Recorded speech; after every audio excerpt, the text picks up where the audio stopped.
रोटियां। सर्दियों के दिन थे। स्कूल की मेट्रन एना मिखाइलोवना ने एक दिन स्कूल में दावत दी थी। बहुत से अतिथि आए थे। उसी स्कूल का एक गरीब लड़का माल्युइश दावत से एक दिन पहले ही एना मिखाइलोवना के पास पहुंच गया था। दावत की तैयारियों में अपनी मेट्रन का हाथ बटाने। गरम और ताजी रोटियों की दावत थी। माल्युइश ने रोटियां बनती देखी तो उसे अपनी माँ का ख्याल आ गया। माँ ने बहुत दिनों से गर्म रोटियां नहीं खाई थी, हालांकि उसे गरम गरम रोटियां बहुत पसंद थी। दावत शुरू हुई तो माल्युइश अपने को रोक नहीं पाया। कहीं रोटियां खत्म हो गईं तो? इसलिए उसने पहले ही एना मिखाइलोवना से पूछ लिया, आंटी, मैं कुछ गरम गरम रोटियां माँ के लिए ले जाना चाहता हूँ, ले जा सकता हूँ ना? क्यों नहीं? मेट्रन ने प्यार से उसके गाल को थपथपाते हुए कहा। लेकिन पहले तुम तो खा लो। दावत खत्म हुई तो माल्युइश ने घर चलने के बारे में सोचा। तभी एना मिखाइलोवना का ध्यान बाहर की तरफ गया। बाहर अचानक बर्फ गिरने लगी थी और चारों ओर अंधेरा छा गया था, जैसे रात उतर आई हो। हालांकि अभी रात होने में देर थी। मौसम खराब होता देख एना को चिंता हुई। ओ माल्युइश, बाहर तो बहुत बर्फ गिर रही है। इस खराब मौसम में तुम घर कैसे जा सकोगे?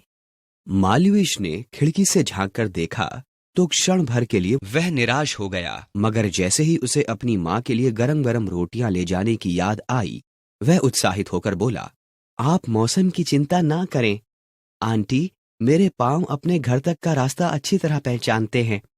एना मिखाइलोवना माल्युइश के मन की बात समझ गई थी, इसलिए ज्यादा विरोध नहीं कर सकी। अनमने से उन्होंने माल्युइश को जाने की आज्ञा दे दी, किंतु जाने से पहले उन्होंने माल्युइश को अच्छी तरह गरम कपड़े पहना दिए। उसके सिर पर भी गरम रुमाल बांध दिया और कुछ गरम गरम रोटियां भी उसे दे दी, उसकी माँ के लिए। माल्युइश जब मेट्रन से विदा लेकर चला तो काले रंग का एक कुत्ता ब्लैकी भी माल्युइश के साथ चल दिया। उन दोनों में अच्छी दोस्ती थी।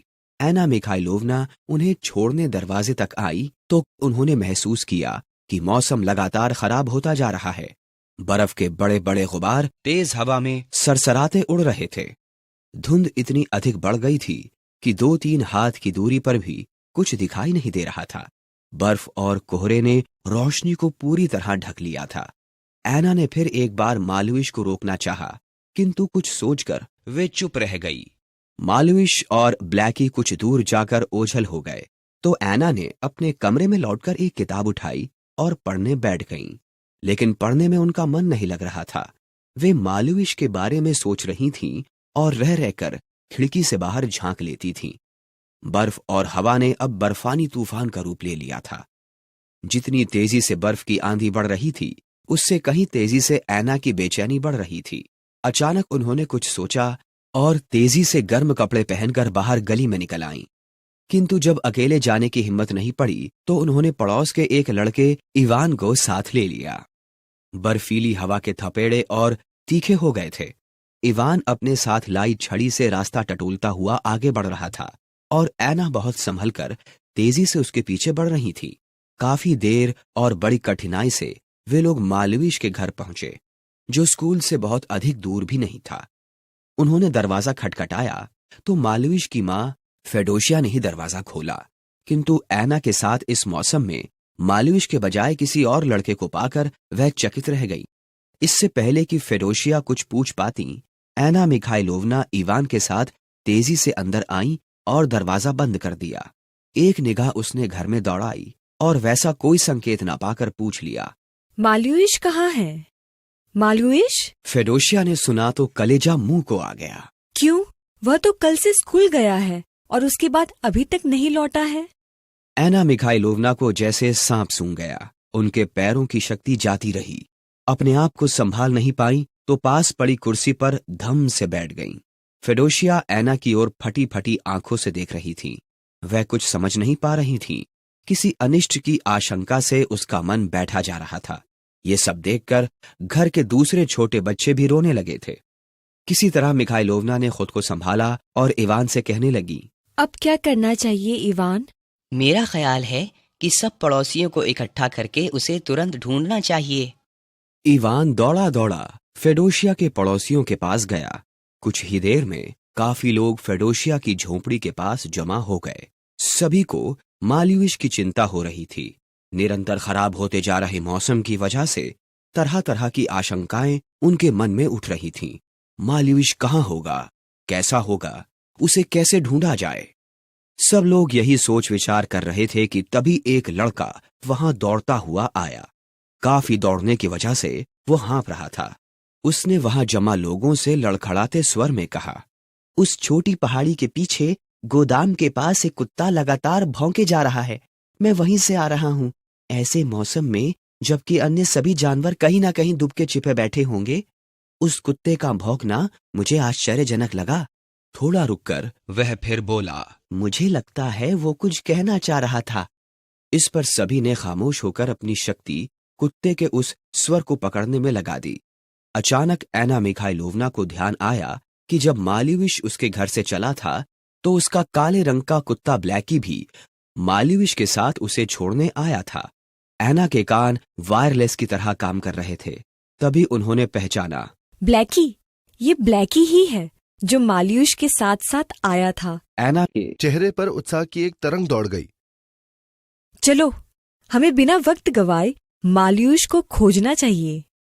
लोगों ने तुरंत कुदाल, फावड़े और कंदील उठाए। ब्लैकी के लगातार भौंकने का स्वर उनका मार्गदर्शन कर रहा था। साए साए करती बर्फीली आंधी में उनके कदम तेजी से चल रहे थे। ब्लैकी! ये पुकार तेज हवा और बर्फ के टुकड़ों से छितराकर बिखर बिखर जाती।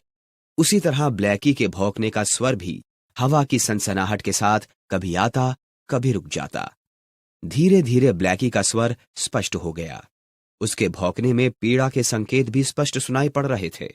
कुछ ही क्षणों में लोगों ने एक बड़ी और काली वस्तु को बर्फ के थपेड़ों से टकराकर अपनी तरफ आते देखा।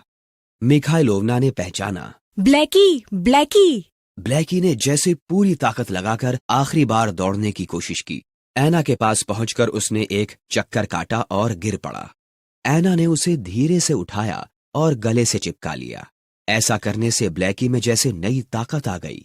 एना की गोद से उतरकर वह तेजी से भागा और बर्फ के एक ढेर को तेजी से अपने चारों पंजों से खोदने लगा। उसे ऐसा करते देखकर लोगों ने बहुत फुर्ती के साथ बर्फ के उस ढेर को हटाया। धीरे धीरे उस ढेर के नीचे दबा माल्युष दिखाई देने लगा। माल्युष को देखते ही फेडोशिया ने रोना शुरू कर दिया, किंतु एना मिखाइलोवना ने साहस और धैर्य से काम लिया। उन्होंने सबसे पहले उसकी नब्ज देखी। वह चल रही थी। एना के चेहरे पर राहत के भाव आए, मगर भयंकर सर्दी की वजह से माल्युष का सारा शरीर अकड़ा पड़ा था। वह मूर्छित था। अन्य लोगों की मदद से एना ने माल्युष को उठाया। वे लोग जल्दी से उसे फेडोशिया की झोंपड़ी में ले आए। माल्युष के सब कपड़े उतार दिए गए। पास ही तेज आग जलाई गई। उसके शरीर पर अच्छी तरह मालिश की गई। इवान इन सब कामों में काफी मेहनत कर रहा था। फेडोशिया अब भी धीरे धीरे सुबक रही थी।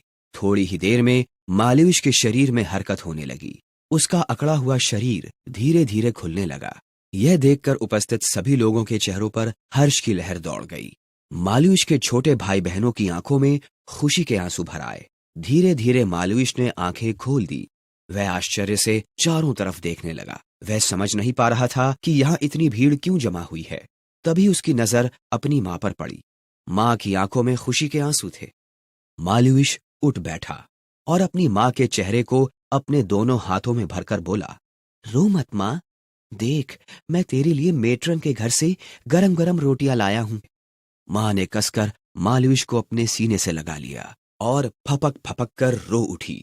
एना मिखाइलोवना ने आगे बढ़कर माल्युष के सिर पर हाथ फेरा और बड़ी मुश्किल से अपने आंसुओं को काबू किया। वहां उपस्थित अन्य लोगों का भी यही हाल था।